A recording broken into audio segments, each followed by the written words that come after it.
नमस्कार दोस्तों, मैं डॉक्टर रंजना और मेरे YouTube चैनल पे आपका स्वागत है। आज हम आयुर्वेद के बेसिक प्रिंसिपल्स डिस्कस करेंगे। आयुर्वेद भारत की सबसे पुरानी चिकित्सा पद्धति है।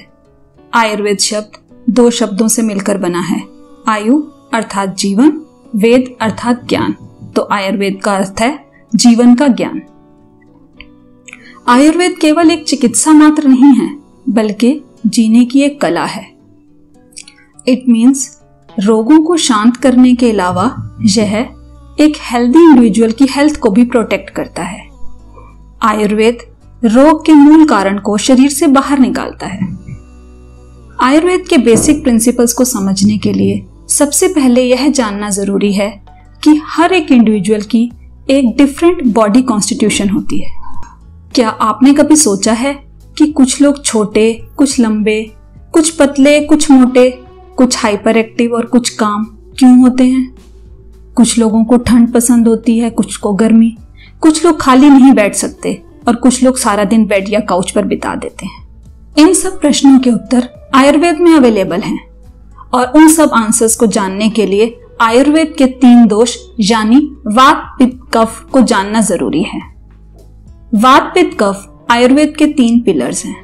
हमारी बॉडी कॉन्स्टिट्यूशन डिसाइड करने के अलावा यह हमारी बॉडी में डिफरेंट फंक्शंस भी परफॉर्म करते हैं। इनके इम्बैलेंस यानी बढ़ने या घटने से हमारे शरीर में डिफरेंट डिजीजेस डेवलप होती हैं। अब हम इन तीनों दोषों के बारे में डिटेल में बात करेंगे। आखिर वात, पित्त, कफ क्या है? संसार की सभी वस्तुओं की तरह वात, पित्त, कफ भी 5 तत्वों से मिलकर बने हैं, अर्थात आकाश, अग्नि, जल, पृथ्वी और वायु। वात दोष वायु और आकाश तत्व से, पित्त दोष अग्नि तत्व से और कफ दोष जल और पृथ्वी तत्व से मिलकर बना है। वात, सिंपल वर्ड्स में कहें तो वायु या गैस, यह सबसे महत्वपूर्ण दोष है जो अन्य 2 दोषों को कंट्रोल करता है। वात दोष mainly joints, bones, muscles, brain, back और लेग्स में प्रेजेंट होता है। वात दोष की मेन क्वालिटीज हैं lightness, minuteness, movement, coldness etcetera. इन्हीं क्वालिटीज के कारण वात दोष हमारे शरीर में डिफरेंट फंक्शंस परफॉर्म करता है, जैसे movement of food in digestive tract, nervous transmission, blood flow and breathing. सभी मनुष्यों के शरीर में ये तीनों दोष प्रेजेंट होते हैं, लेकिन जिसके शरीर में जो दोष ज्यादा प्रिडोमिनेंट होता है उसी दोष से उनकी प्रकृति जानी जाती है। जैसे जिनके शरीर में वात दोष प्रधान है उनको वात प्रकृति पुरुष, इसी प्रकार पित्त प्रकृति और कफ प्रकृति पुरुष होते हैं। वात प्रकृति पुरुष मेनली लीन बिल्ड, लंबे, पतले, अधिक बातूनी होते हैं। वात प्रकृति वाले पुरुष यूजुअली पतले, लंबे, ड्राई स्किन वाले, बातूनी और शॉर्ट मेमोरी वाले होते हैं। ऐसे लोगों को गुस्सा भी जल्दी आता है और प्रसन्न भी जल्दी हो जाते हैं। यदि किन्हीं कारणों से शरीर में वात दोष का इम्बैलेंस होता है तो उससे बॉडी में डिफरेंट डिजीजेस डेवलप होती हैं, जैसे shivering, tremors, high BP, dryness of skin, dried heels, dried lips, dry eye syndrome, constipation etcetera. अब हम बात करेंगे पित्त दोष की।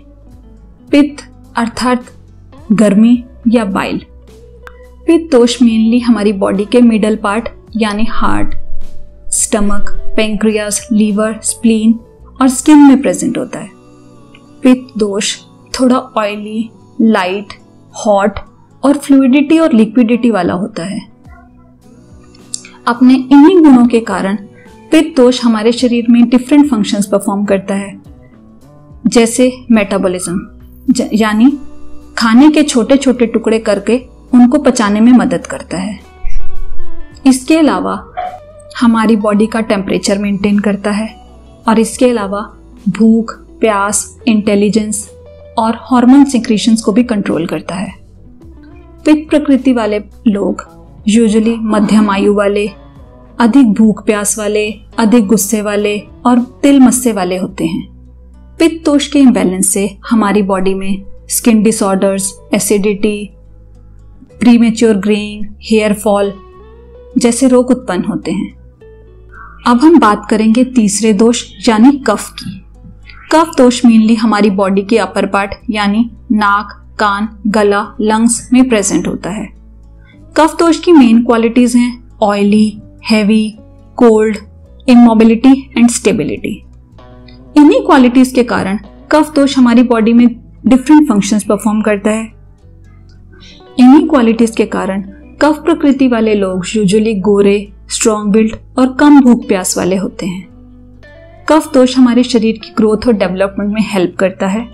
इसके अलावा इसके अन्य फंक्शंस हैं जॉइंट्स का ल्यूब्रिकेशन और स्किन मॉइस्चर को कंट्रोल करना। कफ दोष के इम्बैलेंस से हमारी बॉडी में cold, cough, asthma, obesity, immobility of joints like rheumatoid arthritis जैसे रोग उत्पन्न होते हैं। तो दोस्तों, आज हमने बात की आयुर्वेद की त्रिदोषा थ्योरी की। आप हमारे द्वारा शेयर की गई इन्फॉर्मेशन आपको अच्छी लगी तो आप इसे लाइक और शेयर कीजिए और सब्सक्राइब बटन जरूर दबाएं।